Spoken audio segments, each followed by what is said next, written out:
Hi friends, I am Purnima, English and Soft Skills Trainer from Formula Spoken English Institute. ఈ రోజు English మాట్లాడడం గురించి అలాగే English మాట్లాడాలంటే మనకున్న భయాల గురించి వాటిని ఎలా ఓవర్కమ్ చేసి మనం ఇంగ్లీష్ పర్ఫెక్ట్గా ఫ్లూయెంట్గా మాట్లాడొచ్చో కొన్ని టిప్స్ చెప్పాలనుకుంటున్నాను మీకు. మీరు రెడీగా ఉన్నారా నేర్చుకోవడానికి? అయితే చూద్దాం. అసలు మనం ఇంగ్లీష్ ఎందుకు మాట్లాడలేకపోతున్నామండి?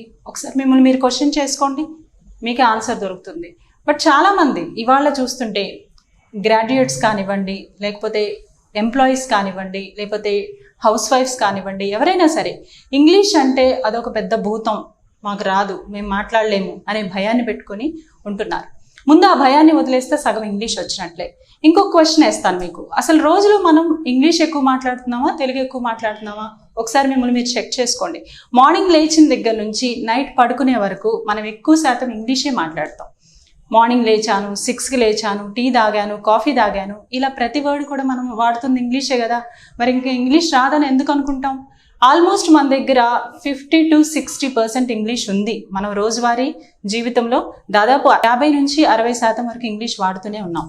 ఇక మిగతాది మనకి ఒక సిస్టమాటిక్ వేలో నేర్చుకోగలిగితే 100% ఇంగ్లీష్ పర్ఫెక్ట్గా మాట్లాడొచ్చు. అయితే ఎలాంటి టిప్స్ ఫాలో చేస్తే మనకి ఇంగ్లీష్ కరెక్ట్గా ఫ్లూయెంట్గా వస్తుంది, ఆ భయాన్ని కూడా మనం వదిలేసి పర్ఫెక్ట్గా మాట్లాడగలమో చూద్దాం.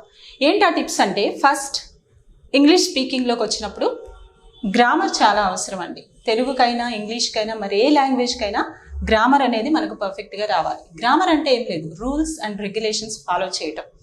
ఆమె వచ్చాడు అనం కదా తెలుగులో, ఆమె వచ్చింది అంటాం, అదే గ్రామర్.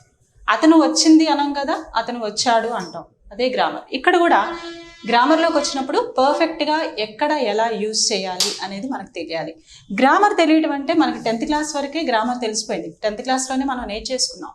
కానీ దాన్ని యూజ్ చేస్తూ మాట్లాడటం అనేది ఇంతవరకు ప్రాక్టీస్ చేయాలి. మీకు విల్ అంటే తెలీదా? తెలుసు. షల్ అంటే తెలీదా? తెలుసు. వజ్ అంటే తెలుసు కదా, ఈజ్ అంటే తెలుసు కదా, ఇవన్నీ తెలుసు. కానీ ఎక్కడ ఎగ్జాక్ట్గా మాట్లాడాలి అనేది మనకు తెలియదు. వాటిని ఎక్కడ యూజ్ చేయాలి, according to tense, according to person మనం వర్బ్ని చేంజ్ చేయగలిగితే ఇంగ్లీష్ పర్ఫెక్ట్గా మిస్టేక్స్ లేకుండా మాట్లాడచ్చు. అదే గ్రామర్ యూసేజ్ అండి. గ్రామర్ని పర్ఫెక్ట్గా according to situation, according to person, tense మనం యూజ్ చేయటం నేర్చుకోవాలి. ఆ తర్వాత మనకి మోస్ట్ ఇంపార్టెంట్ వెకాబులరీ. వెకాబులరీ అంటే ఏం లేదండి, వర్డ్సే. ఎన్ని వర్డ్స్ కావాలి ఇంగ్లీష్లో మాట్లాడాలి అంటే కనీసం 3000 వర్డ్స్ కావాలి.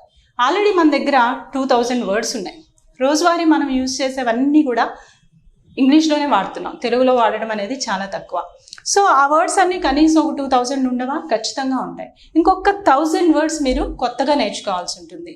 అవి కూడా మనం రోజువారీ చేసేవన్నీ, మనం వాడే వస్తువులు కావచ్చు, ఇలాంటివన్నీ వాటిని ఇంగ్లీష్లో ఏమంటారు? ఒకసారి మనకి గూగుల్ ఉంది కదా, అందరం ఫోన్స్ యూజ్ చేస్తూనే ఉంటాం. ఆ గూగుల్లో సెర్చ్ చేస్తే ప్రతి వర్డ్ మీనింగ్ వస్తుంది. అలాంటి మీనింగ్స్ ఒక 1000 మీరు నేర్చుకోవడానికి ట్రై చేయండి. ఇక్కడ గ్రామర్ నేర్చుకుంటూ అలాగే కొన్ని కొత్త కొత్త వర్డ్స్ యాడ్ చేస్తూ వాటిని బేస్ చేసుకొని సెంటెన్స్ని అలాగే క్వశ్చన్ని మనం ఫామ్ చేయగలిగితే ఒక స్టెప్ ఎక్కినట్టే. ఫస్ట్ మళ్ళీ ఒకసారి చెప్పమంటారా? గ్రామర్ని కరెక్ట్గా యూజ్ చేస్తూ, వెకాబులరీ కొత్త కొత్త వర్డ్స్ని యూజ్ చేస్తూ, వాటిని రెండింటిని బేస్ చేసుకుని సెంటెన్స్ని ఫామ్ చేయటం, క్వశ్చన్ని ఫామ్ చేయటం. ఇక్కడ ఇంకొక విషయం ఏంటంటే, మనకి సెంటెన్స్కి క్వశ్చన్కి డిఫరెన్స్ తెలియాలి. చాలామంది సెంటెన్స్నే క్వశ్చన్గా అడిగేస్తూ ఉంటారు. అది కాదండి. ఖచ్చితంగా సెంటెన్స్ అంటే ఏంటి, క్వశ్చన్ అంటే ఏంటి. ఐ హ్యావ్ పెన్ అంటాం. అలాగే నీ దగ్గర పెన్ ఉందా అన్నప్పుడు డూ యూ హ్యావ్ పెన్ అంటాం. అంటే ముందు డూ డూ వస్తుంది అనమాట. అంటే ఈ డిఫరెన్స్ తెలియకుండా యూ హ్యావ్ పెన్ అంటారు కొంతమంది. అది క్వశ్చనా? కాదు. మనం అడిగే విధానం క్వశ్చన్లా ఉంది కానీ అది క్వశ్చన్ కాదు. ఖచ్చితంగా దాని ముందు డూ పెడితేనే అది క్వశ్చన్ అవుతుంది. కాబట్టి క్వశ్చన్ అంటే ఏంటి, సెంటెన్స్ ఏంటి, డిఫరెన్స్ తెలియాలి, వాటిని యూజ్ చేయడం కూడా మనకు అర్థం కావాలి. ఈ స్టెప్స్ ఫాలో చేస్తూ సిస్టమాటిక్గా మనం ప్రాక్టీస్ చేయగలిగితే, సిస్టమాటిక్ ప్రాక్టీస్ అంటే ఏంటో తెలుసా? మళ్ళీ క్వశ్చన్ని క్వశ్చన్లా ఆడటం, ఆన్సర్ని ఆన్సర్లా చెప్పడం, ఇది సిస్టమాటిక్ ప్రాక్టీస్ అంటారు.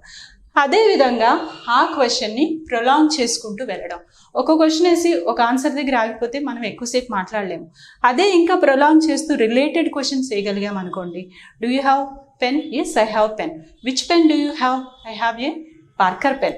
అంటే ఇలా 1 by 1 క్వశ్చన్స్ మనం ప్రొలాంగ్ చేసుకుంటూ దాన్ని ముందుకు తీసుకెళ్ళగలిగితే అదే కాన్వర్జేషన్ అవుతుంది.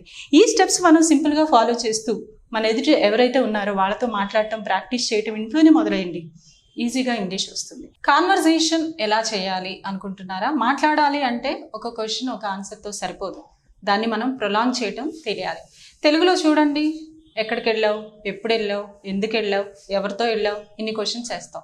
నిన్న నేను సినిమాకి వెళ్ళాను అని ఎవరన్నా అంటే, అవునా, ఏ సినిమాకి వెళ్ళావు, ఎవరితో కలిసి వెళ్ళావు, ఏ థియేటర్కి వెళ్ళావు, సినిమా ఎలా ఉంది, ఇన్ని క్వశ్చన్స్ వేయకుండా ఉండం కదా మనం. అలాగే ఇంగ్లీష్లో కూడా ట్రై చేయండి.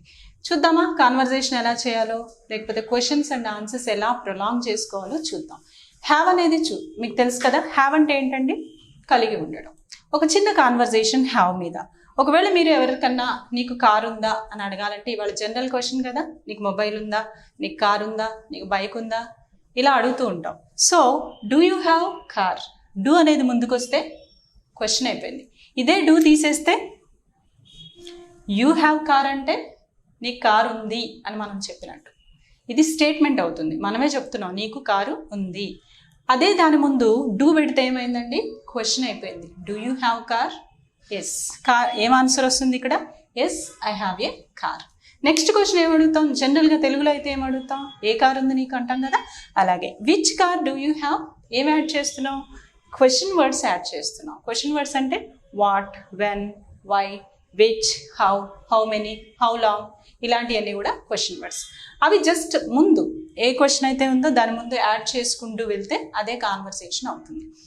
డూ యూ హ్యావ్ కార్ తర్వాత నెక్స్ట్ క్వశ్చన్ ఏం అడుగుతాం జనరల్గా తెలుగులో? ఫస్ట్ మనం తెలుగులో ఆలోచిద్దాం, తెలుగులో ఊహించుకోండి. ఇది అడుగుతా కదా, నెక్స్ట్ దాన్ని ఇంగ్లీష్లో ట్రై చేయండి. అంటే which car do you have? I have a Swift car. Next question ఏమడుగుతావు, అవునా, ఏ కలర్ కార్ ఉంది? ఎస్, అక్కడికే వద్దాం. Which colour car do you have, ఏమడుగుతున్నావు? ఐ హ్యావ్ ఏ, ఆన్సర్ ఏమని చెప్తాం, I have a red colour car లేదా I have a black colour car. Next ఎన్ని కార్లు ఉన్నాయి నీకు, అదొకటేనా ఇంకా ఎక్కువ ఉన్నాయా? సో అడగొచ్చు కదా ఆ క్వశ్చన్ కూడా. So how many cars do you have, ఎన్ని కార్లు ఉన్నాయి? ఒకటే ఉంది. I have only one car. అయితే నీకు బైక్ లేదా? తెలుగులో ఇలా అడుగుతాం కదా, ఇంగ్లీష్లో ఏం అడగాలి, డూ బదులు క్వశ్చన్లోనే నెగిటివ్ తీసుకొచ్చి don't you have bike, I don't have bike లేదా ఐ హ్యావ్ బైక్ ఆల్సో. ఇదే కాన్వర్జేషన్. దీన్ని ఇంకా ప్రొలాంగ్ చేసుకోవచ్చు కదా, నీకు ఇంకా బైక్ ఎందుకు లేదు, why don't you have bike. So ఇలా మనం వన్ క్వశ్చన్ తర్వాత ఇంకొక క్వశ్చన్ని ప్రొలాంగ్ చేసుకుంటూ వెళ్ళగలిగితే కాన్వర్జేషన్ ఈజీ అవుతుంది. ఈరోజు మీరు ఇంట్లో ఎవరితో ఉన్నారో వాళ్ళతో ఒకసారి ఇదే కాన్వర్జేషన్ ట్రై చేయండి. ఇంకా కొన్ని కొత్తగా క్వశ్చన్స్ యాడ్ చేస్తూ కొత్తగా ఆన్సర్స్ చేస్తూ చేయగలుగుతారు. సో మళ్ళీ ఒకసారి చూడండి, ఈ క్వశ్చన్ వర్డ్స్ని యాడ్ చేస్తూ మనం క్వశ్చన్ అండ్ ఆన్సర్ని ప్రొలాంగ్ చేసుకోగలిగితే కాన్వర్జేషన్ అనేది ఈజీగా వస్తుంది. మీరు ఇంగ్లీష్లో మాట్లాడాలి అనుకునే ప్రతి వర్డ్ని ముందు, ప్రతి సెంటెన్స్ని ముందు తెలుగులో ఊహించుకోండి. ఏం క్వశ్చన్, ఇదైతే నేను ఏ క్వశ్చన్ వేస్తాను, అదే క్వశ్చన్ మళ్ళీ మనం ఇంగ్లీష్లో ఎలా ట్రాన్స్లేట్ చేసుకోవాలి. గ్రామటికల్ మిస్టేక్స్ లేకుండా ముందు స్టేట్మెంట్ని అలాగే క్వశ్చన్ని కూడా ఫ్రేమ్ చేసుకొని దాన్ని మనం ప్రాక్టీస్లో పెట్టగలిగితే ఇంగ్లీష్ మాట్లాడటం చాలా ఈజీగా ఉంటుందండి. ఇప్పుడు ఇది చూస్తుంటే మీకు కష్టంగా అనిపిస్తుందా అండి? ఇంగ్లీష్ కాన్వర్జేషన్ చేయడం కష్టం అనిపించిందా? లేదు, చాలా ఈజీ. నిజం చెప్పాలంటే తెలుగు కంటే ఈజీ. కాకపోతే తెలుగు మనం చిన్నప్పటి నుంచి నేర్చుకున్నాం, అది మదర్ టంగ్ కాబట్టి అది ఈజీగా అనిపించింది. కానీ ఈ తెలుగు కంటే ఇంగ్లీష్ చాలా చాలా ఈజీగా వస్తుంది. ఇప్పుడు మీరు ఇది ఫ్రేమ్ చేయడం ఎంత ఈజీగా ఉందో ఇంకో కాన్వర్జేషన్ చేయడం కూడా అంతే ఈజీ. మీరు ఏమీ భయపడకుండా ఈరోజే ఇదే హ్యావ్ని ఉపయోగిస్తూ ఇంకొక క్వశ్చన్ని, ఇంకొక ఆన్సర్ అంటే ఒక కాన్వర్జేషన్ ఫ్రేమ్ చేయడానికి ట్రై చేయండి. అలాగే మీ ఇంట్లో ఎవరున్నా సరే సిగ్గుపడకుండా, భయపడకుండా వాళ్ళని కూడా కూర్చోబెట్టి వాళ్ళతో కాన్వర్జేషన్ చేయడానికి ప్రయత్నించండి. ఖచ్చితంగా మీకు ఇంగ్లీష్ చాలా ఫ్లూయెంట్గా వస్తుంది.